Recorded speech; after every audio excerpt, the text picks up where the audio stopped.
5 August বৈষম্য বিরোধী ছাত্র আন্দোলনে নিহত শিক্ষার্থী আনাস সহ 6 জনকে হত্যার ঘটনায় ডিএমপির সাবেক কমিশনার হাবিবুর রহমান সহ 8 জনকে অভিযুক্ত করে আন্তর্জাতিক অপরাধ ট্রাইব্যুনালে প্রথম পূর্ণাঙ্গ প্রতিবেদন জমা দিয়েছে তদন্ত সংস্থা।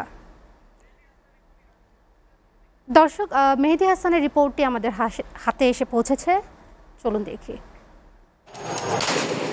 বৈষম্য বিরোধী ছাত্র আন্দোলনে রাজধানীর চানখারপুলে আর্মড পুলিশ ব্যাটালিয়নের গুলিতে নিহত হন শিক্ষার্থী শাহরিয়ার খান আনাস। একই দিনে নিহত হন আরও 5 জন। নিরস্ত্র প্রতিবাদকারীদের ওপর মারণাস্ত্র ব্যবহার করে হত্যার অভিযোগে মামলা হয় আন্তর্জাতিক অপরাধ ট্রাইব্যুনালে। মামলার 195 দিন পর 90 পৃষ্ঠার তদন্ত প্রতিবেদন রোববার ট্রাইব্যুনালে জমা দেয় তদন্ত সংস্থা। ট্রাইব্যুনালে জমা পড়া প্রথম এই পূর্ণাঙ্গ প্রতিবেদনে উঠে আসে ডিএমপির সাবেক কমিশনার হাবিবুর রহমান সহ 8 জনের নাম। আসামিদের 4 জন হেফাজতে থাকলেও হাবিবুর রহমান সহ বাকিরা এখনও পলাতক।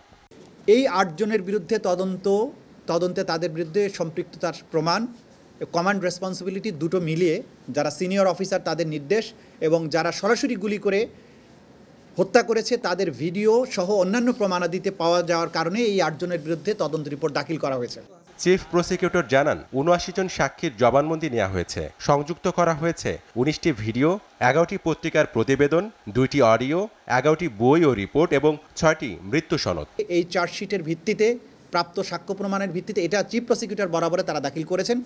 এটার ভিত্তিতে এখন চিফ প্রসিকিউটরের অফিস ফর্মাল চার্জ অর্থাৎ আনুষ্ঠানিক অভিযোগ তৈরি করে আদালতে দাখিল করবেন। আমাদের পরবর্তী কয়েকদিন সময় লাগবে, সেই কয়েকদিনের মধ্যে ফর্মাল চার্জ দাখিল করে আনুষ্ঠানিকভাবে এইটা তখন আমরা কোর্টে দাখিল করব।